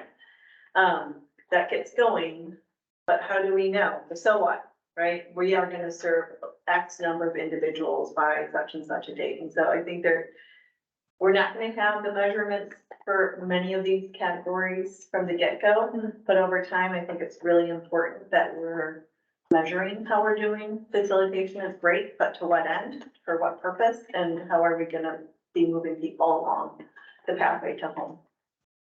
That's great feedback. Brigitte, I was just gonna say the same thing. I think my general feedback about all this, because none of it's a surprise or, it all flows from the work that we've done, but I almost feel like this isn't quite a strategic plan. It's like a framework that we will fill in because we're missing some of those harder goals about, what do we want to see as a result of our work. and a bit more specifics, but it sort of lays out the framework for how we're gonna move forward as a community to address these, to pursue these goal areas, I guess. Thank you, Andrea. And for a lot of this, we're working on improving our data and we're working to implement the situation table. And once we have that, we can put in some metrics for success. Out of 80 people served, 60 were connected to services. And we want to maintain that or increase that, but that's really important feedback. We can call it out though, Yeah. and then we can return to it annually and continue to call it out so that we want to see progress, right? We need to measure that progress. And so whatever mechanisms we need to define it, measurement, and then message it.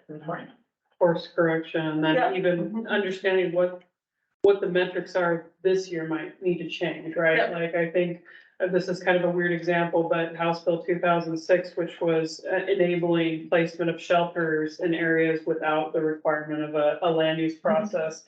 They changed it from a hard deadline to when we meet these certain reduction in homelessness, then we'll get rid of this, legislation. So they changed it versus just like a date, and now it's based on performance. So I think that's what we can do in an iterative process as we do more research and improve our data. Folks in the room.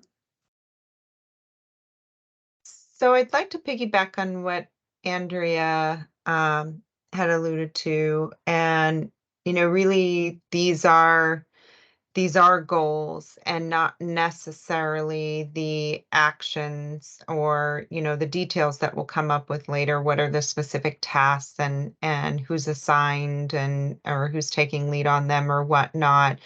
Because in your strategic plan, you have goals and then you have to identify over the course of 3 years, how do we meet these goals? What are the actions that we take? And so those are more specific and attainable that you can tie tasks and actually kind of close them out. And then that's how you show your progress.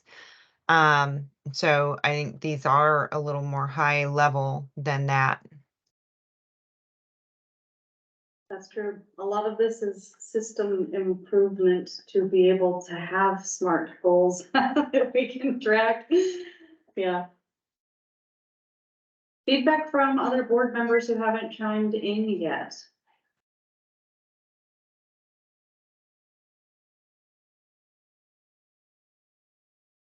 You see Ari and Anita, Ricardo, Aaron. Thoughts on any of this? I think it's looking good. And I agree with folks have been saying about, that it will flesh out more in terms of the harder stated goals. And I also just wanted to point out a minor thing, and I'm assuming it'll be in the glossary of terms, but the acronyms, all the acronyms we use, making sure that we spell them out for folks so they'll know what it is. I know that some of them are spelled out, but I noticed some of them are not. So just kind of, thanks. No, I know that we need to use fewer acronyms. Do you think it's important to spell them out every single time or in every single section? Or would a glossary of terms with the acronyms be sufficient? I think the standard is you spell it out the first time and then use the abbreviation, but a glossary would help make sure that if somebody needs to look it up because, they don't want to find it earlier, they know where to look for it. Okay. Otherwise it gets a little tedious to read. Thank you, Anita, and thank you, Ricardo. Anita and Ricardo, would it be helpful to meet with you to talk about Samaritan's strategic plan or Casa Latinos Unidos' strategic plan and where we could list some action items in here that align with these priority strategies? Yes, of course. Yes, we could plan for that. I'm happy to do so as well. Thank you, Anita. Okay, move on to the next section.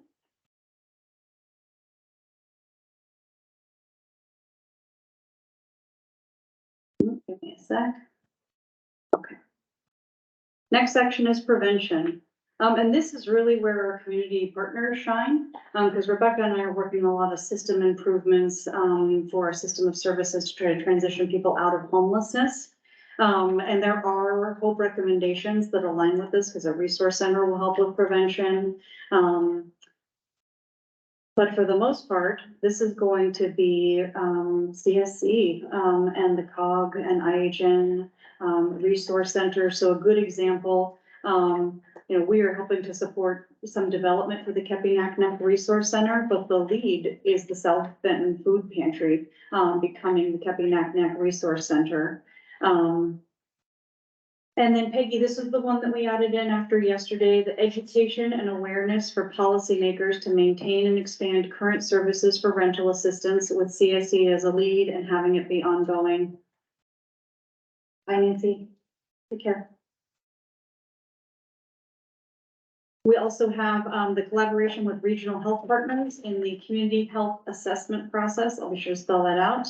And participating in the community health improvement planning process and their work plan development. That is our Benton County Healthy Communities team. And those are the events that we have been tagging along, like last night in LC. And then our role that is burgeoning, but is just taking flight, is the supporting solutions in response to any rural specific housing issues. We still are listening to what those are. And I will be adding to this chart after we know more about CSC strategic plan, after we meet with the COG and IHN. How does this look so far for prevention?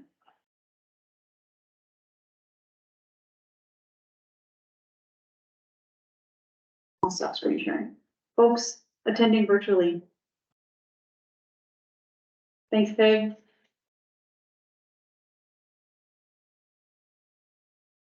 Okay, well, we'll keep moving on then. Let's hear it rolling. Scrolling down after prevention.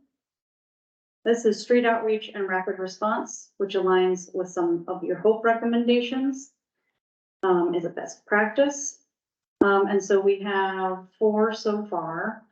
The soft skills training model. Permanent adoption, I have to give all of the credit to our Benton County Behavioral Health and Corvallis Police Department on really institutionalizing and making it a permanent team for crisis outreach response and engagement, our core team, and in collaboration with situation table development, our mental health crisis center. And then our role internally, evaluating our program requirements so that we can go for more federal funding opportunities for additional capacity on this topic, and what internal capacity and resources are needed to administer those larger funding opportunities to have more street outreach and rapid response. So that's what we have here for now.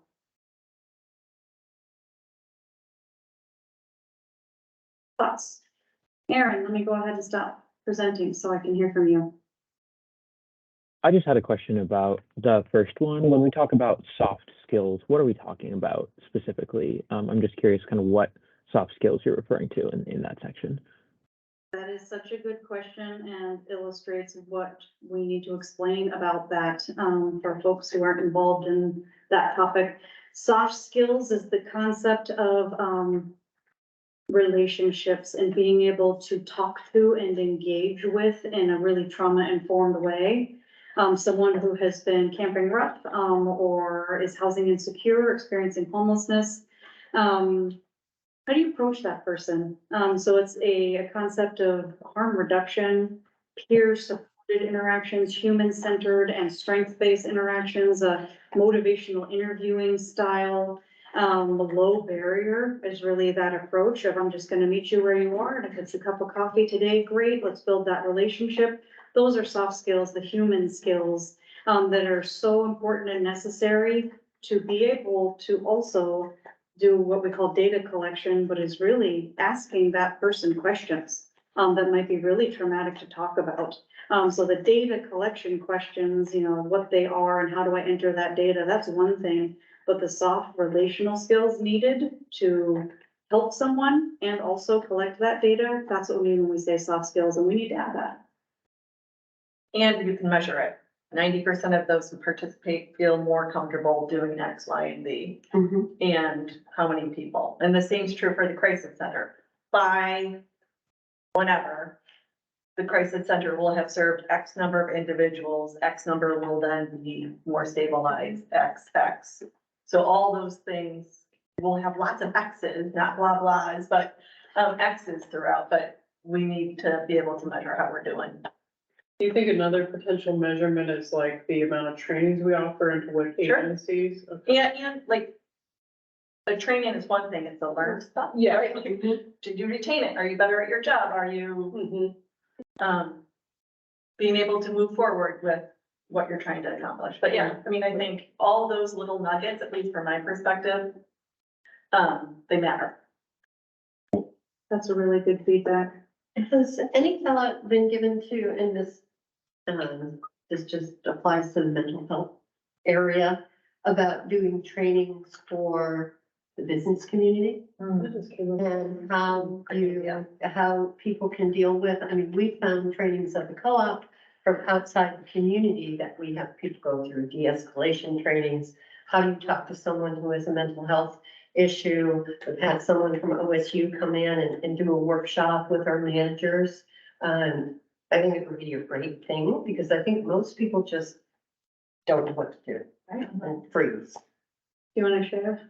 Well, yeah, so one of the many things that we were doing on a road show this week was we went to the Albany City Council and we had the privilege of arriving early to hear some of the presenters before that. And they were giving an update on their crisis response and their the training that they were providing.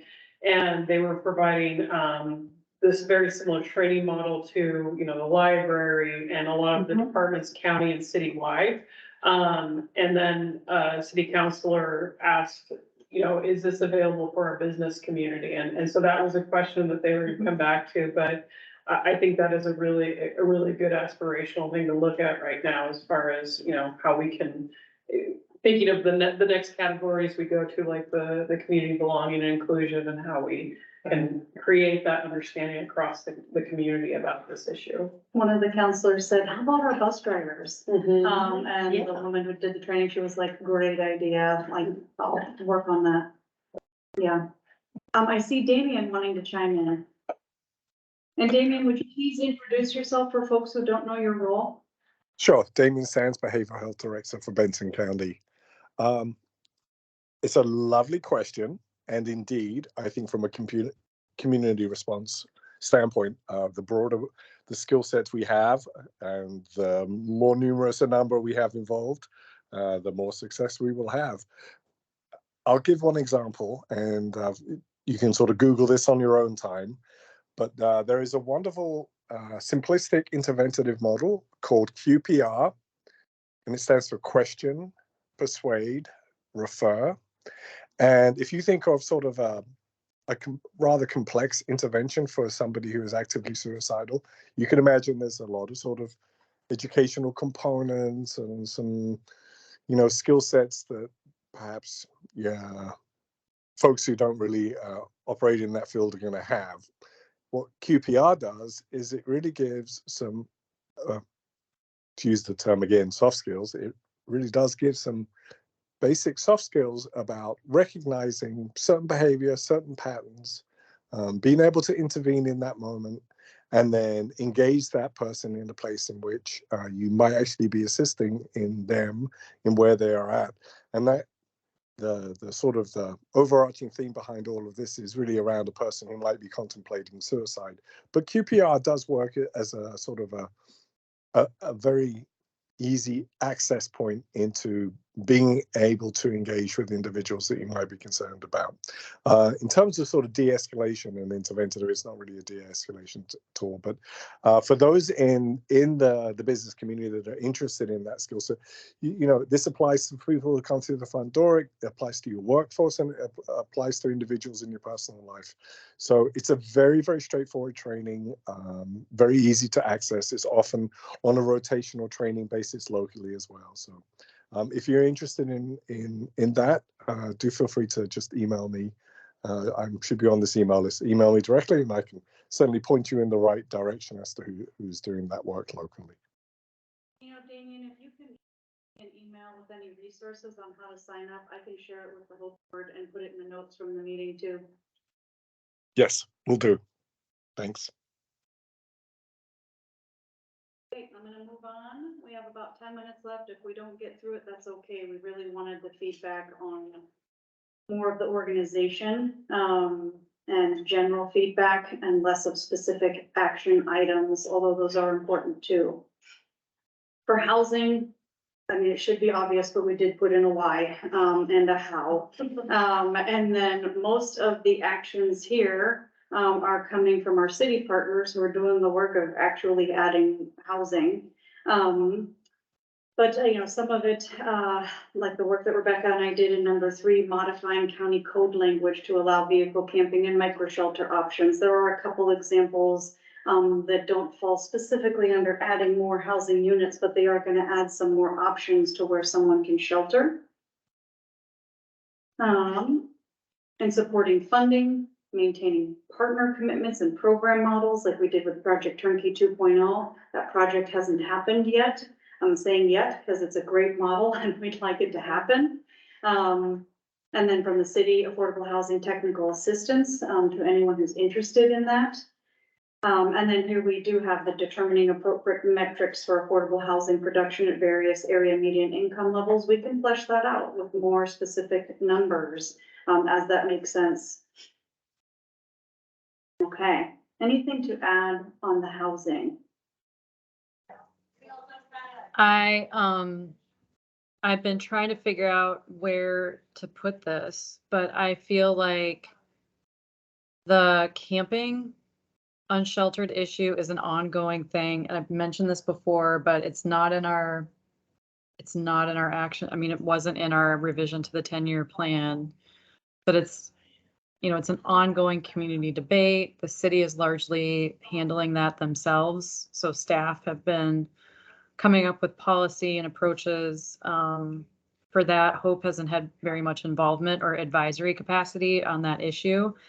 And I really think somehow we need to include the full scope of what people are experiencing. So we, you know, until we have the shelter capacity to address people that are on the street, I feel like we also need to include people that are camping as part of the spectrum of where people are living, and what recommendations can we give to deal with that. So that's the big gap that I can see. And I don't know if it falls in this area or if it falls in the street outreach, but I think it's, you know, it is housing, because even if people are on the street, they're still in a tent or some other shelter. So I, you know, given that half of our homeless population from that pit count that Brigida showed earlier are unsheltered, I feel like we need to address that.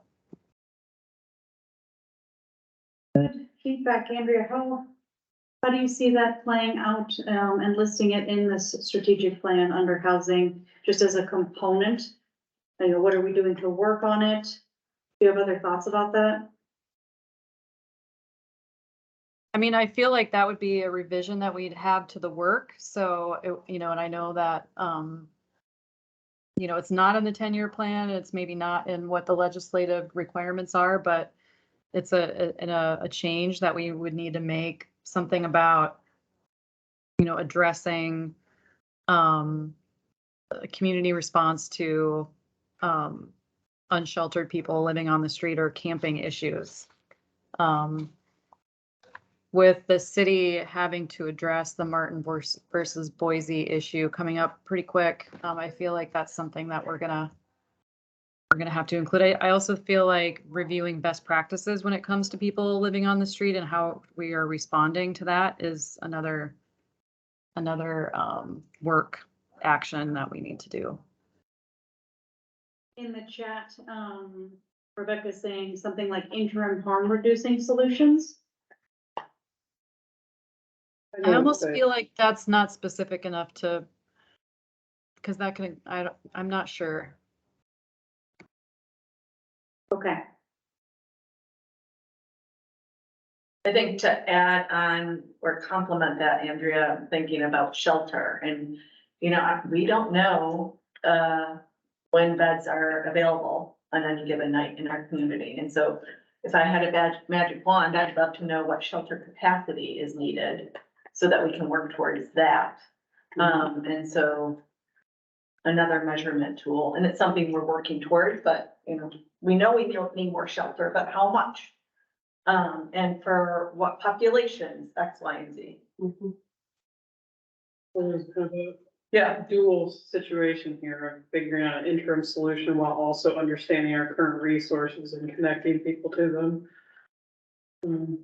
I like that language, Rebecca. I mean, you know, maybe it's an approach or a review of current approaches. I mean, I know that our priority areas have focused on shelter and micro shelters, and I think that's totally fine, but I think that we just, you know, we have to somehow give some evaluation and recommendations about people that can't, until we have the capacity to serve everyone, what are we doing for people that are on the street?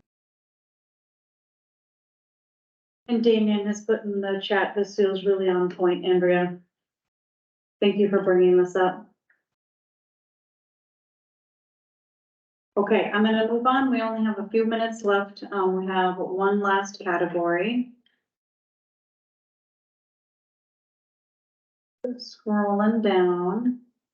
Community engagement, inclusion, and neighborhood belonging. I mean, this goes for folks experiencing homelessness and folks not experiencing homelessness. How are you being engaged and included? How do you feel like you belong and you can own part of the solution? How do you feel like you belong here as a neighborhood member? So the ones that we have under here currently are 7 of them.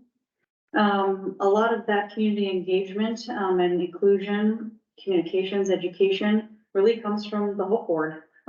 Your educational curriculum, awareness, understanding, community progress updates, like how we had Ty come today. How do we feel included and understand and part of the solution? Our regional health assessment and community health improvement planning work is a big part of that engagement and inclusivity on solutions. Some of these are aspirational because we don't have them yet, so I don't have a TBD. And we want to work more on rural focused communication and outreach strategies.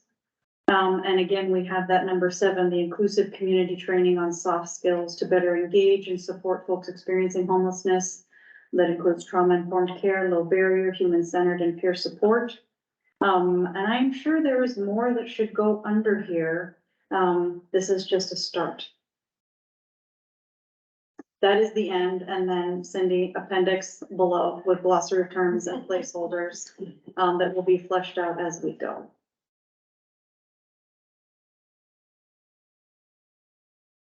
I will stop presenting and hear anybody's thoughts on this.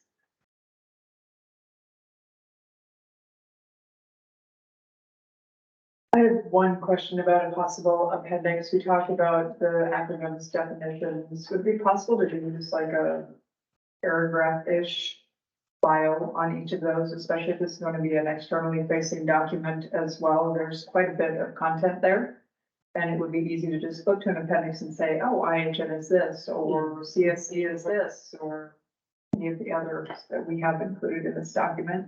A short description, you know, service provider for rental and utility assistance. And then maybe just a link to their either about homepage, mission page, whatever is most relevant. Great idea. Kate is saying that would be helpful. Folks attending virtually. We are at 6, so I don't want to keep anybody. I want to respect that we've got families and dinner. And we need time to rest. So if you have other thoughts on this or you're reading through it and something comes to you, oh, this really needs to be added, that didn't make sense. Are you talking to somebody else about this? We will be working on this until the end of July. It is due at the end of August. So we are going to make too many changes in the month of August. So we'll be more finalizing it, making sure we get last eyes on it. Let me make sure I don't have anything else to share with you. Well, still gonna return and hopefully, as far as like, how we're gonna entertain the feedback you got tonight. Yes, we Were heard. we want to make sure you know you have been heard. And hopefully at the July meeting, come back, and having given you some time to review. Alice, do you have feedback you can share? I want everybody to just speak. Together that I lost a hearing aid, the other one doesn't work. Oh, And so I feel like I'm in Italy when I would ask for directions to a grocery store, I wouldn't understand the answer. So if I gave a comment, I would not be able to hear the feedback, but I do have a couple of things that I wanted to say.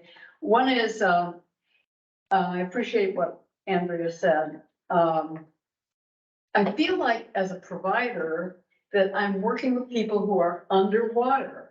And that our job is constantly bringing oxygen to people who are barely surviving. Joel, thank you for coming. Catherine, good to see you both. Have a good night. So, it's hard for me to imagine success when this is the job.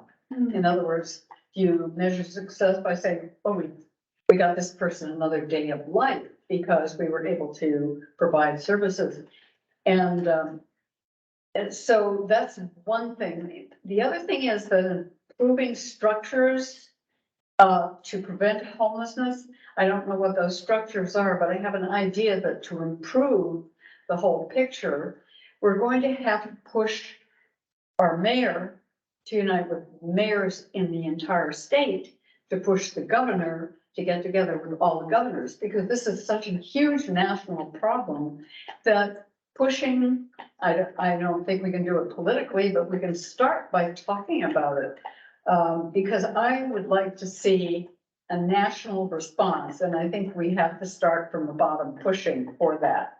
So that's just one thing. And the other thing is the harm reduction team is there responding to crisis day in and day out. But they weren't mentioned when you talked about implementing a harm reduction team. I thought about that you would need to coordinate with Benton County Harm Reduction Team. So those were my responses, and I'm sorry I missed a lot of what was said here.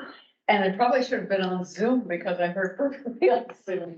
I'm sorry, but I want to meet you all in person. You don't want to report in a way. I'm gonna go ahead and end your meeting officially. Cindy, so good to see you, and thanks for the feedback, and we'll hopefully be back in July. Thanks, everybody, for tonight. Take care, everyone. Bye, everyone. Thank you. Anita is saying you are wonderful, Alice. It's true. Alice, Anita is saying you are wonderful. It's true, she is. Anita. Anita, am I Alita friend? Anita, Samaritan. Anita, oh, Yeah. oh, good. You are awesome. Yeah, she knows